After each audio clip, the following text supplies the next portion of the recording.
South India Shopping Mall, the Wedding Mantra, సరికొత్త wedding collection, South India Shopping mall.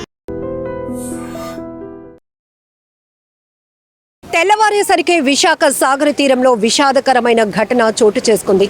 అలల రూపంలో మృత్యువు 7 ఏళ్ల చిన్నారుని మింగేసింది. మల్లాడి సతీష్ కుమార్, శైలజ దంపతుల పెళ్లి రోజు ఈవేళ. వారు అగనంపూడి గొల్లవానిపాలెంలో ఉంటున్నారు. అయితే నిన్న విశాఖ సిటీకి వచ్చి ఈ రోజంతా సరదాగా గడిపి ఇంటికి వెళ్దామనుకున్నారు. ఆ ఇద్దరు భార్యాభర్తలు తమ కూతురు కొడుకుతో పాటు నిన్న విశాఖ సిటీకి వచ్చారు. వైజాగ్ బీచ్ దగ్గర ఉన్నటువంటి ఒక టెంపుల్కి కూడా వెళ్ళారు. అయితే ఈరోజు తెల్లవారుజామున విక్టరీ ఎట్ సీ ఆపోజిట్లో ఉన్నటువంటి విశాఖ బీచ్లో కాసేపు వాక్ చేశారు. ఆ తర్వాత ఇలానే తీరం దగ్గర కూర్చునే టైంలో వెనకాతల ఒక 4 కుక్కలు గొడవాడుకుంటూ వాళ్ళ పైన ఉరుకుతూ వస్తూ ఉండడంతో వాళ్ళు చూసుకోకుండానే అలలలో చిక్కుకుపోయినటువంటి పరిస్థితి. ఆ ఇద్దరు పిల్లలు కొట్టుకుపోతున్న సందర్భంలో వారిని కాపాడే క్రమంలో ఆ తల్లిదండ్రులు కూడా అలలలో మునిగిపోయారు. ముగ్గురిని రక్షించినప్పటికీ కూడా 7 ఏళ్ల మల్లాడి శ్రీపాద సూర్య మాత్రం అలల ధాటికి ఊపిరాడక ప్రాణాలు విడిచినటువంటి ఘటన ఒక్కసారిగా ఆ కుటుంబంలో తీవ్ర విషాదం నెలకొంది. ప్రస్తుతానికి ఆ భార్యాభర్తలు ఇద్దరితో పాటు కూతురు కూడా కేజీహెచ్లో క్యాజువాలిటీలో అయితే ట్రీట్మెంట్ తీసుకుంటున్నారు. ఆ చిన్నారి మృతదేహాన్ని పోస్ట్ మార్టం నిమిత్తం కేజీహెచ్ మార్చరీకి అయితే తరలించారు. సతీష్ కుమార్ గారు స్టీల్ ప్లాంట్ సీనియర్ మేనేజర్గా పనిచేస్తుండగా శైలజ బ్యాంక్ ఎంప్లాయీగా పనిచేస్తున్నట్టు కూడా తెలుస్తోంది. అయితే వాళ్ళ తాతయ్య గారు రిటైర్డ్ టీచర్. ఆయన మార్చరీ దగ్గర కొన్ని డీటెయిల్స్ కూడా మనతో మాట్లాడుతూ చెప్పడం జరిగింది. నిన్న ఈవినింగ్ సరదాగా గడుపుదామని అగనంపూడి నుంచి వీళ్ళు వచ్చారు. ఒక హోటల్లో కూడా స్టే చేశారు. రాత్రి ఒక టెంపుల్కి కూడా వెళ్ళి దైవ దర్శనం చేసుకున్నారు. ఉదయం సరదాగా గడిపి మధ్యాహ్నం రెస్టారెంట్కి వెళ్ళి భోజనం అది చేసి ఈవినింగ్ చాలా జాగ్రత్తగా ఇంటికి వచ్చేస్తాము అని చెప్పి కూడా చెప్పెళ్ళినటువంటి తన కూతురు, అల్లుడు, మనవరాలు, మనవడు నలుగురు వెళ్ళినప్పటికీ ఇప్పుడు మనవడిని కోల్పోయాను అంటూ ఆయన గుండెలు అవిసేలా రోధించినటువంటి పరిస్థితి కూడా కనపడుతోంది. ఎందుకంటే ఒక్కసారి మనం బీచ్ ప్రమాదాల గురించి మాట్లాడితే ఈ అలలు ఎంత ఆహ్లాదంగా కనపడతాయో దాని వెనకతల అంతే ప్రమాదం ఉంటుంది. ఎంతోమంది ఇలా సరదాగా గడుపుదామని చిన్నపిల్లలు, పెద్దవాళ్ళు బీచ్ చూడగానే ఆ ఎగ్జైట్మెంట్తో ఆ హ్యాపీయెస్ట్ మూడ్లో పూర్తిగా ఎంజాయ్ చేయడానికి ఇష్టపడతారు. కానీ ఇంకొంచెం ముందుకు వెళ్తే అది ప్రమాదం, మన ప్రాణాలు పోతాయని ఎవరు గ్రహించలేరు. అయితే ఇంత తెల్లవారుజామునే వైజాగ్ బీచ్లో ఇలాంటి విషాదం జరగటం మాత్రం ఎవరు జీర్ణించుకోలేనటువంటి పరిస్థితి. అయితే అదే సమయంలో బీట్ కానిస్టేబుల్ ఒక ఆయన ఇక్కడ విధులు నిర్వహిస్తున్న టైంలో ఆ పరిస్థితిని చూసి ఇమీడియట్గా అంబులెన్స్కి కాల్ చేశారు. రెస్క్యూ చేసిన టైంలో ముగ్గురిని కాపాడగలిగారు. కానీ ఆ బాలుడు మాత్రం ఊపిరాడక ప్రాణాలు విడిచినటువంటి పరిస్థితి. శ్రీపాద సూర్య చక్కగా చదువుతాడు. 7 ఏళ్ల బాలుడు, చాలా యాక్టివ్గా ఉంటాడు. ఫ్యామిలీతో కలిసి వచ్చినటువంటి ఆ కుటుంబం ఇప్పుడు నలుగురిలో ఒక్కరిని కోల్పోయి ఇంటికి తిరిగి వెళ్ళటం అంటే ఎంత బాధగా ఉంటుందో ఊహించటానికే చాలా కష్టంగా ఉంది కదా. ఆ బాలుడు తాతయ్య కూడా అదే చెప్తున్నారు. నిన్న సరదాగా గడపటానికి ఇంటి నుంచి నలుగురు బయటకు వెళ్ళారు. ఇప్పుడు తీవ్రమైనటువంటి దుఃఖాన్ని నింపుకొని శోకంలో ముగ్గురు ఇంటికి తిరిగి వస్తున్నటువంటి పరిస్థితి. అది కూడా వాళ్ళు కూడా సిక్ అయిపోయారు. ఎందుకంటే ఇది సాల్ట్ వాటర్, దాంతోడు చాలా ఫోర్స్గా అలలు వస్తూ ఉన్నాయి కాబట్టి వాళ్ళు కూడా అలలలో చిక్కుకోవడం వల్ల ఇప్పుడు ప్రస్తుతం వాళ్ళకి ట్రీట్మెంట్ అయితే అందుతోంది. కానీ నా మనవడిని కోల్పోయానమ్మా అంటూ ఆయన కన్నీటి పర్యంతమైనటువంటి విషయం చాలా బాధాకరం. ఇక్కడ ఒక్కసారి చూడొచ్చు మనం వైజాగ్ బీచ్లో ఎక్కడికక్కడే హెచ్చరిక బోర్డులు కూడా ఉంటాయి. ఎందుకంటే కొన్ని చోట్ల చాలా లోతుగా ఉంటుంది. సీని మనం అక్కడ అంచనా వేయలేం. ఎందుకంటే చూడటానికి చాలా ప్లెయిన్గా వేవ్స్ వస్తూ ఉంటాయి, ఇదే మనకు తెలుసు. కానీ రిప్ కరెంట్ అనేది పాస్ అవుతూ ఉంటుంది. అక్కడ వాళ్ళు ఎవరైతే స్నానానికో ఈతకో దిగటానికి ప్రయత్నించే వాళ్ళు మాత్రం ఆ రిప్ పవర్ అనేది వెనక్కి లాగేస్తూ లోపలికి తీసుకుపోతూ ఉంటుంది. ఆ టైంలో ఎంతో నైపుణ్యం కలిగిన గజ ఈతగాళ్ళు కానీ కోస్ట్ గార్డ్ వాళ్ళు అయితే కానీ రక్షించగలరు. కానీ మిగతా వాళ్ళు ఎవరు మన కళ్ళెదుటే వారిని కొట్టుకుపోతున్న వారిని రక్షించలేనటువంటి పరిస్థితి. అందుకే ముందస్తుగానే ఇలాంటి ప్రమాదాలు అంచనా వేసుకొని జాగ్రత్తగా ఉండాలి. కాసేపు ఏదో బీచ్ని ఎంజాయ్ చేసామా వెళ్ళామా అన్నట్టే ఉండాలి తప్ప సరదాలో మునిగిపోయి ప్రాణాలు పోగొట్టుకునే పరిస్థితి వరకు తెచ్చుకోవద్దు అని అనేక సందర్భాల్లో హెచ్చరించినటువంటి పరిస్థితులు కూడా ఉన్నాయి.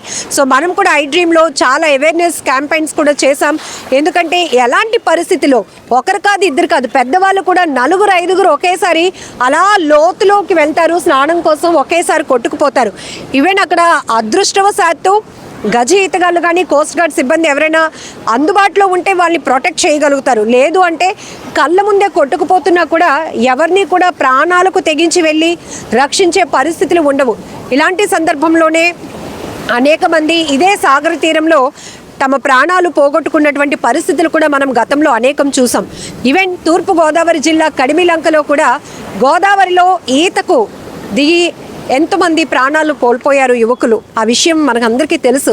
ఈ సమ్మర్ సీజన్లో సమ్మర్ హాలిడేస్ సందర్భంగా పిల్లలు చాలా అల్లరి చేస్తూ ఉంటారు, కానీ పెద్దవాళ్ళగా మనం కంట్రోల్ చేయాల్సిన బాధ్యత ఉంది. అయితే ఇక్కడ మాత్రం వాళ్ళు పాపం ఇలా ఒడ్డునే కూర్చున్నారంట, కానీ కుక్కలు అక్కడ గొడవాడుకుంటూ వాళ్ళ మీదకి దూసుకురావడంతో ఆ భయంతో వాళ్ళు ముందుకు ఉరికి ఇలా అలల దాటికి చిక్కుకుపోయారు. కానీ ఆ బాబును మాత్రం ప్రాణాలతో కాపాడలేనటువంటి పరిస్థితి. తీవ్రమైనటువంటి దుర్ఘటన ఇది. ఎందుకంటే ఇంత పొద్దున్నే ఇలాంటి ఘటన జరిగిందా అంటే ఎవరు నమ్మలేకపోతున్నారు. కానీ అనేక ప్రాంతాల్లో బీచ్ ప్రమాదాలే కాదు, నీటి ప్రవాహంలో కొట్టుకుపోయి చాలామంది పిల్లలు పెద్దవాళ్ళు కూడా ప్రాణాలు కోల్పోతున్నారు. యువకులు చేతికి అందొచ్చినటువంటి బిడ్డల్ని కోల్పోతే ఆ కన్న తల్లిదండ్రుల బాధ ఎలా ఉంటుందో కూడా మనం మాటలో చెప్పలేం. అంత గుండెలు రోదన, గుండె ఎంత బరువెక్కిపోతుందో. ఎందుకంటే వాళ్ళు పెళ్లి రోజు చక్కగా ఆయన స్టీల్ ప్లాంట్ ఎంప్లాయీ, ఆమె బ్యాంక్ ఎంప్లాయీ, ఇద్దరు పిల్లలతో హ్యాపీగా ఎంజాయ్ చేద్దాం, ఇక సమ్మర్ హాలిడేస్ కూడా అయిపోతున్నాయి కదా, ఈ 4 డేసే కదా, ఈరోజు ఎలాగైనా చాలా బాగా ఎంజాయ్ చేసి వద్దామని అనుకున్నారు. కానీ ఇలా ఏమి మరి ఎలాంటి దిష్టి తగిలిందో విధి కన్ను కొట్టిందో తెలియదు. కానీ ఆ బిడ్డను కోల్పోయినటువంటి బాధలో ఒకవైపు మరొక వైపు వాళ్ళు ట్రీట్మెంట్లో ఉన్నారు, అదొక బాధ. ఎంత విషాదకరమైన ఘటన. ఒక్కసారి మనకు మనమే జాగ్రత్త వహించాల్సినటువంటి అవసరం కూడా ఉంది. కొన్ని ప్రమాదాలు అనుకోకుండా జరుగుతూ ఉంటాయి, కానీ ఈ బీచ్ ప్రమాదాలు మాత్రం మన పర్యవేక్షణ, మన వ్యక్తిగతమైనటువంటి శ్రద్ధ కూడా చాలా అవసరం. ఇది ఎంత ప్రమాదమో మనం గమనించాలి.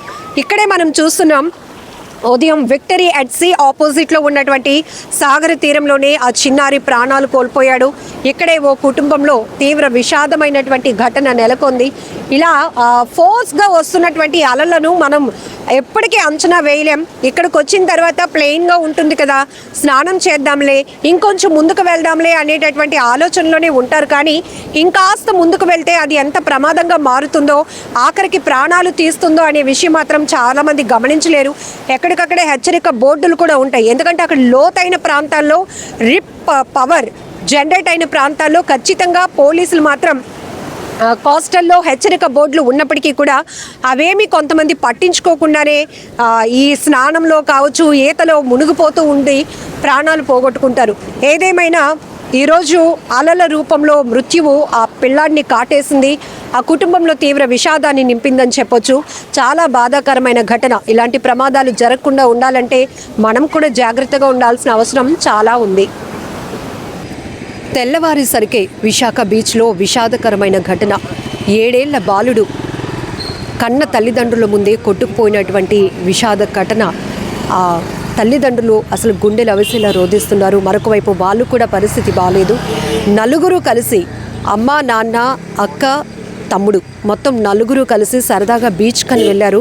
అంతలోనే అలల ధాటికి 4 కొట్టుకుపోగా ఆ బాలుడు మృతి చెందినటువంటి తీవ్ర బాధాకరమైన ఘటన ప్రతి ఒక్కరిని కలిచివేస్తోంది. అసలు ఏం జరిగింది? ఇంత ఉదయాన్నే వాళ్ళు 4 కుటుంబంతో సహా బీచ్కి ఎందుకు వెళ్ళారు? ఈ విషయాలు అడిగి తెలుసుకుందాం. బాబు వాళ్ళ తాతయ్య గారు మనతో పాటు ఉన్నారు. సార్, ఏం జరిగింది సార్? చాలా బాధాకరమైన. ఉదయం మామూలుగా బీచ్లో కూర్చున్నారండి, సరదాగా బీచ్ ఎంజాయ్ చేద్దామని కూర్చున్నారు. ఆల్రెడీ ఈరోజు మా అమ్మాయి పెళ్లి రోజు సందర్భంగా అక్కడికి వెళ్ళారు. అక్కడ ఏదో టెంపుల్ ఉంటే అక్కడికి వెళ్ళి అక్కడ పక్కనే రూమ్ తీసుకుని ఎదురుగున్న వ్యూ కనిపిస్తుందని చెప్పి బీచ్లోకి చూడ్సు పొద్దున్నే మార్నింగే వాకింగ్ అని అక్కడికి వెళ్ళి అక్కడ కూర్చున్నారు. ఈ లోపల వెనకాల ఏదో 4-5 కుక్కలు కొట్టుకుని 2 కుక్కలు ఏమో మీద పడబోతుంటే గబుక్కుని అక్కడి నుంచి ఒక్క ఉదటం చూసి పక్కకు వచ్చారు, కొంచెం ముందుకు వచ్చారు.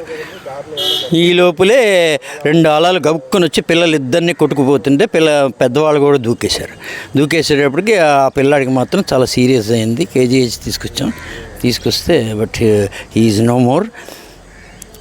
చాలా దురదృష్టకరమైన విషయం. పొద్దున్నే మా మనసు హృదయాలను కలిచివేసింది. అంతవరకే నాకు తెలుసమ్మా. బాబు పేరు శ్రీపాద సూర్య, మల్లాది శ్రీపాద సూర్య. వాళ్ళ నాన్నగారి పేరు M Satish Kumar, steel plant employee. వాళ్ళ అమ్మ పేరు K Sailaja, is a bank employee. నేను తాతగారిని, నేను రిటైర్డ్ టీచర్ని. సార్, నలుగురు ఉదయానికి ఇలాంటి ఘటన అంటే చాలా బాధాకరం. చాలా బీచ్ ప్రమాదాలు చూసాం కానీ సో ఇక్కడ కుక్కలు వల్ల వాళ్ళు చాలా దూరంగా కూర్చున్నారు. వీళ్ళు పైన కూర్చున్నారు బీచ్లో. ఆ కుక్కలు వస్తున్నాయి, గబుక్కుని కిందకి దూకేసి అలా పరిగెడుతుంటే ఈ లోపల మరి అలలొచ్చి కొట్టుకుపోయి చెప్పారు. మరి అక్కడ ఏం జరిగిందో ప్రత్యక్షంగా మేమైతే చూడలేదు. వాళ్ళు చెప్పిన వాళ్ళ అమ్మ వాళ్ళు చెప్పిన విషయం అది. ఫ్యామిలీ అంతా ఎక్కడ ఉంటున్నారు సార్? ఎందుకు ఫ్యామిలీ అగనంపూడిలో ఉంటున్నామమ్మా. అగనంపూడిలో సూర్య టవర్స్ అని చెప్పి హాస్పిటల్ రోడ్లో ఉంటుంది. ఆ ప్లాట్ 204లో ఉంటాం మేము. యాక్చువల్లీ మామూలుగా ఈసారి ఏంటంటే ఇవాళ సెలబ్రేట్ చేసుకుందామని ఇక్కడికి వచ్చారమ్మా. సరదాగా నలుగురు కలిసి పిల్లలకి హాలిడేస్ కాబట్టి సరదాగా వాళ్ళని కూడా తీసుకెళ్దామని వచ్చారు. మీ అమ్మమ్మ తాతయ్య కూడా పైనే ఉంటాం. అయినా నలుగురు వచ్చారు సరదాగా. ఇలా జరిగిందని అనుకోకుండా ఇలా జరిగింది. చాలా దారుణంగా జరిగింది. చాలా బాధగా ఉందమ్మా. ఎందుకంటే ఏం చెప్పలేను.